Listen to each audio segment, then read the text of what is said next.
Howdy. Welcome to Morning Announcements, Thursday, May 14th, 2020. It is an A day, so periods 1, 2, 3, and 4. Let me go through a few questions that have come in through the Ask Mr. McDonough link, which of course is right down here. One is, how do we get our report cards? Well, last summer what we did is we loaded them into the Parent Student Connect, where you could log in. It's a PDF copy of your report card. You can print it or just keep it there, download it, whatever you need. We plan on doing that again this summer. If something different comes up, we'll let you know. Another question has been, how do I know how many credits I have? Well, a great thing to do is to email your counselor in June, not right now, because you want to finish this semester so you can get all those credits as well, so you have an accurate count. But if you want to check in June or even in August, your counselor will be able to tell you how many credits you have. Another question has been, can I still take health in summer school? And yes, you can. That is an original credit class that we will offer virtually as part of our summer school program. You can check with your counselors to how to register for that.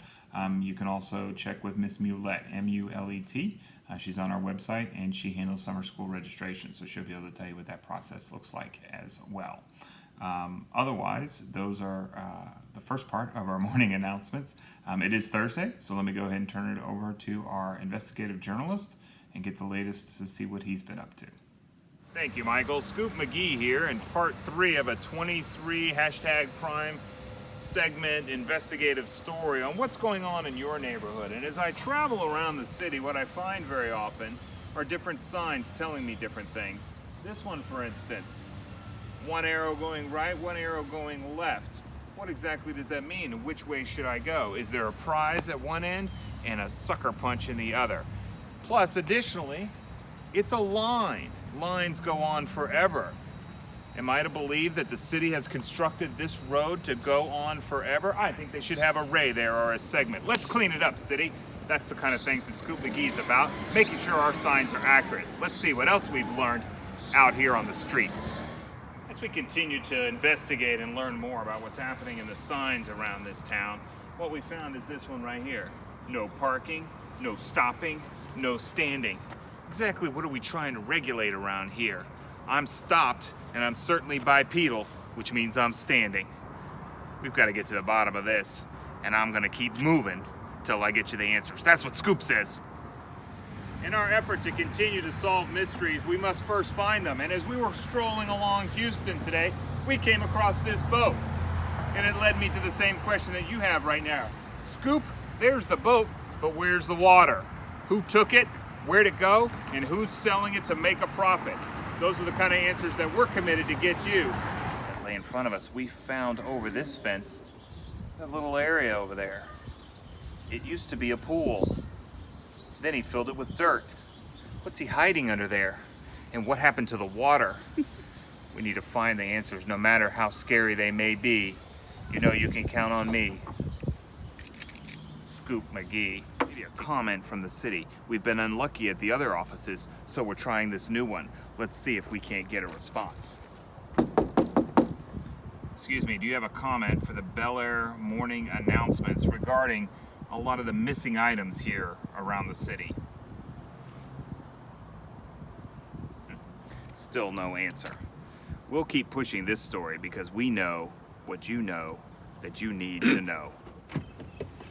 As we wrap up, Scoop McGee here, just telling you that I stay committed to making sure that you're taken care of. And so as you're moving around the city and trying to make sure that you're on top of everything, you can count on my commitment and the commitment of my whole team to help you feel and sleep safer at night. That's it for me, Michael. Back to you. You gotta love Scoop McGee. He's gonna get down to the bottom of it. He's the guy on your side. A couple of things we need to go through. Just good luck to our AP students today at 11 o'clock. We have the Spanish Lit test, so Ms. Ordonez's class. At 1 o'clock, it looks like we have chemistry, so Dr. Sanders.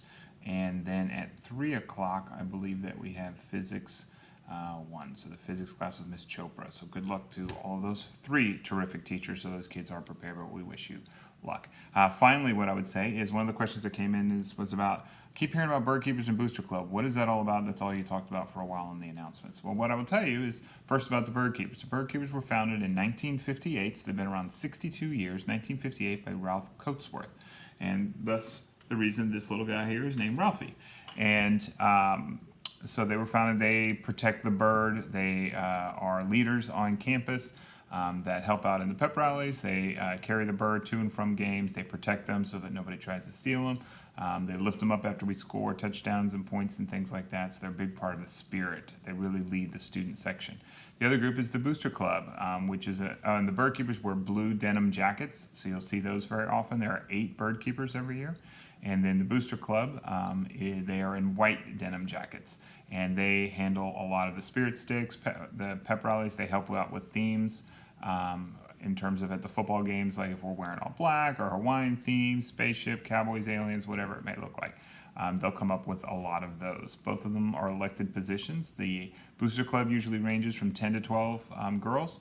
Birdkeeper has been majority guys for years, although I think there have been 5 female bird keepers over the year, and there are a couple on the ballot this year. Speaking of ballots, you can vote starting today and carrying into tomorrow.